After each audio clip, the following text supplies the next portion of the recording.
Alors, re-bienvenue dans ce breakdown du patch 4.10 de League of Legends concernant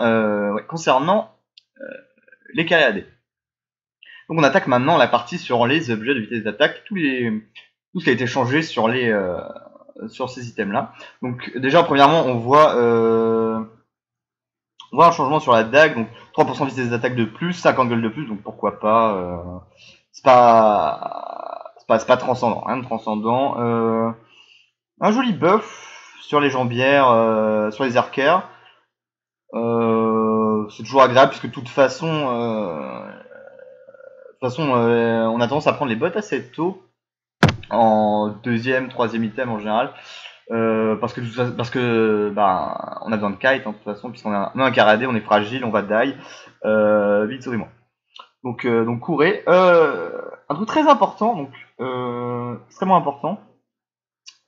Le buff, l'item, la légende de ces objets de vitesse d'attaque, le zèle. Qu'est-ce qui se passe sur le zèle? Ils ont pété leur slip. Ils ont mis oui, on va le buff et on va réduire le prix. What? Calmez-vous. Et non, ils l'ont fait quand même. Donc, on passe de 18% à 20% de vitesse d'attaque et de 1175 à 1100 gold. De coup, donc qu'est-ce que ça veut dire? Ça veut dire que en croisant ce buff avec ce que j'ai dit dans la partie d'avant, donc ça renforce en fait le start Infinity Age, parce que ça va donner du critique qui va scale avec votre Infinity Age. Donc on va probablement très bien voir un early zell sur les carrés AD. Donc ça c'est toujours mon interprétation personnelle, mais personnellement je pense que je vais faire ça. Je vais faire 2 Doran's Blade, une BF, un Zell, finir mon Infinity Edge. Sur les carrés AD qui profitent bien sûr du critique. Donc sur Tristana ne faites pas ça bien sûr. Sur Tristana ne faites pas ça. Sur Kog'Maw ne faites pas ça. Kog'Maw et Tristana j'y reviendrai plus tard. Mais je pense que j'y reviendrai à la fin. Je ferai une troisième partie sur les TLDR. Qu'est-ce qui se passe? Qu'est-ce que ça veut dire pour les champions? Quel champion va être pick? Qu'est-ce qui se passe?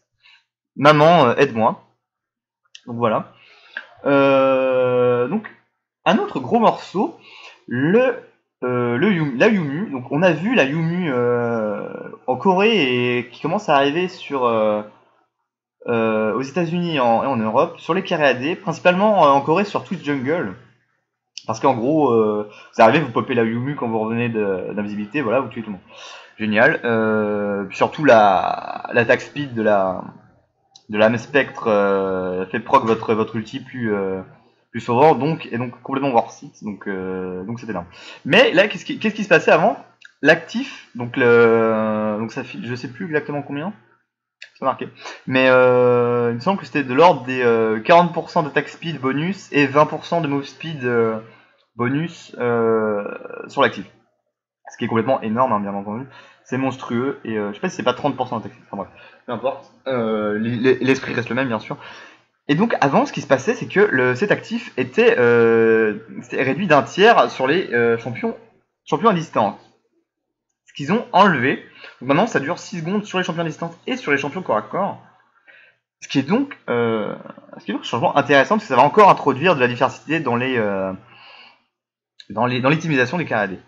Donc, attendez-vous à en voir, je pense. Attendez-vous à en voir de temps en temps. Ça sera viable, à mon avis. Ça sera viable.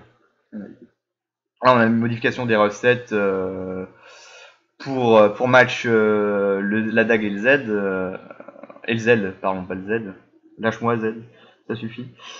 Et donc voilà, merveilleux. Après, on a donc le nerf dont j'ai parlé dans la partie 1 des mailles du gardien et du présage de rendu 1. Donc qu'est-ce qu'ils font sur ces trucs? Alors les mailles du gardien, ils réduisent la réduction de vitesse d'attaque de 15 à 10% en hit.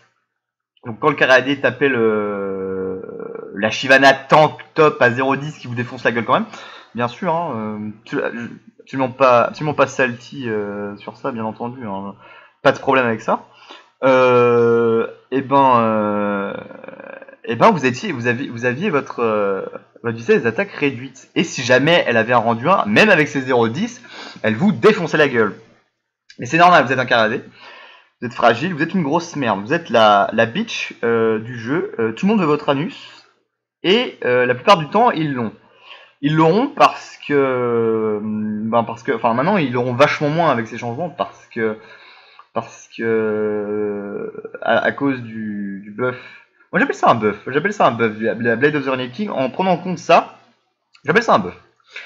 Et donc ils auront beaucoup plus de mal à avoir votre anus avec ces changements sur le présage de rendu 1 parce que la propriété passive assez froid ne réduit plus la vitesse de déplacement de l'attaquant. Ça c'est incroyable. Incroyable. Donc avant vous faisiez complètement déchirer par ce truc. Enfin moi je me faisais complètement déchirer par ce truc parce que j'arrivais pas à kite. Parce qu'en plus, la réduction de vitesse d'attaque me niquait mon orb walking. Donc je cancelais des auto-attaques parce que je pensais que j'avais une attaque speed plus grande que celle que j'avais vraiment à cause du debuff. Donc merveilleux. Et donc c'est pour ça que tout à l'heure j'ai dit que maintenant ça va être la méta du qui kite le plus fort. Donc qui kite le plus fort dans ce jeu, qui kite le plus fort c'est Vayne. Mais enfin ça j'aborderai tout ça à la fin.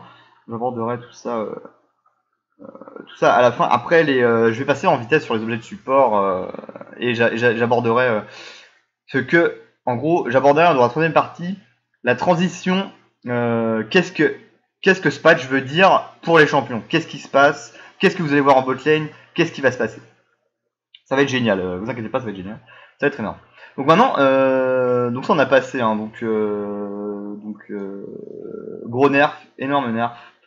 Ça va être, je pense que ça va être très bien. C'était nécessaire et je pense que ça va donner, ça va être beaucoup plus drôle à jouer maintenant. Avec Carry, ça va être beaucoup plus drôle à jouer.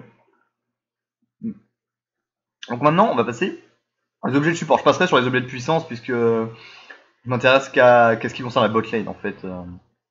Et le support concerne le Caradé, bien entendu.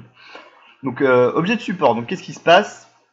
Le creuset de Michael posait un problème parce que ça rendait les champions qui reposaient sur le crowd control, donc le CC, comme Aish et Varus, donc les deux avec leurs ultis bien sûr, et Aish aussi avec son slow sur l'auto-hit.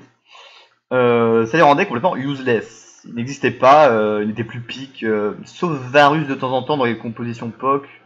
Je regarde droit dans les yeux Ganja, bien entendu. Hein. Et donc ça les rendait complètement obsolètes, complètement inutiles. Et donc on n'y piquait plus tout simplement, il n'était plus pique.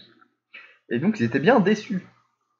Et donc par contre là on va arriver au what the fuck de ce patch. Le what the fuck de ce patch, le what the fuck. Qu'est-ce qui s'est passé dans leur tête? Pourquoi faire ça? Je ne sais pas, je ne comprends pas. En tout cas, on va lire le truc ensemble, hein, bien sûr. Donc, on va commencer très fort avec ce qui rend cet item what the fuck. Propriété passive unique. Les soins et boucliers que vous lancez sur une autre unité augmentent sa vitesse d'attaque de 25% pendant 6 secondes. Vous comprenez pas, je vois dans vos yeux, vous ne comprenez pas. Vous ne comprenez pas, je vais vous expliquer. Si je vous dis Karma ulti, enfin ulti est-ce que vous voyez de quoi je parle? Si je vous dis par exemple Janna ulti, si je vous dis que si Janna shield une tourelle avec cet item, la tourelle prend de l'attaque speed. Est-ce que vous comprenez où je veux en venir? Si je vous dis Thresh lanterne sur 3 personnes, est-ce que vous voyez où je veux en venir? Enfin bref. Cet item est ridicule, ne faites pas ça. Non, je déconne, c'est complètement pété, c'est n'importe quoi. Faites-le. Friello, bonjour. Bonjour le Friello. Voilà. Ce qui va aussi donner un gros coup de boost à certains champions comme Janna par exemple. Qui n'était pas beaucoup de pique parce qu'elle ne fitait pas trop la méta, elle était pas. En plus c'est très dur à jouer, donc un champion très dur à jouer qui ne fit pas trop la méta, enfin qui est un peu borderline, ça va pas être pique. Enfin bref.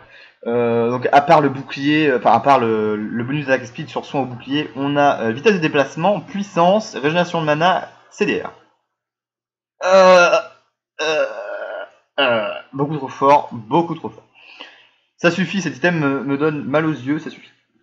Donc idole interdite, vite fait petite réduction du coup, donc petit buff, donc pourquoi pas bien sûr. Hein. Donc bien entendu, comme ce qu'on avait dit tout à l'heure, le Creuset de Michael, gros nerf. Au revoir Creuset de Michael, RIP, rest in peace. Donc c'était ils avaient annoncé qu'ils allaient le nerf, tout va bien, pas de surprise là-dessus bien sûr. Aucun problème. Donc par contre, c'est devenu